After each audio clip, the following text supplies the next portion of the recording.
La Procuraduría General de Justicia de la ciudad presentó un informe que revela el número real de agresiones sexuales que ocurrieron el año pasado.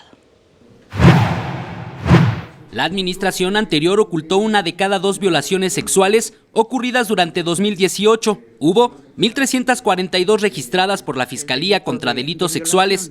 Solo fueron reportadas 682, es decir, 49% se ocultaron, afirmó la procuradora capitalina Ernestina Godoy. Hubo 776 denuncias por este delito del 1 de enero de 2018 al 31 de enero de 2019, informó Godoy Ramos. Decidimos hacer este ejercicio puntual para el delito de violación porque nosotros traemos una política como gobierno de apoyo a las mujeres, de luchar contra la violencia. Entonces, este era un dato que nos brincaba muy fuerte.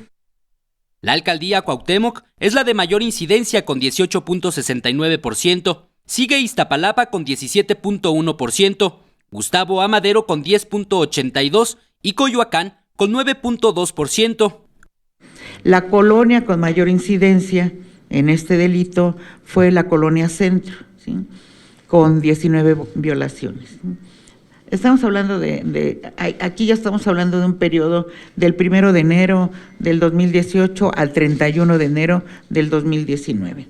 51% de las violaciones son cometidas por desconocidos y 17% son por un familiar directo de la víctima. Casi 60% de los casos de violación se hacen con agresión física.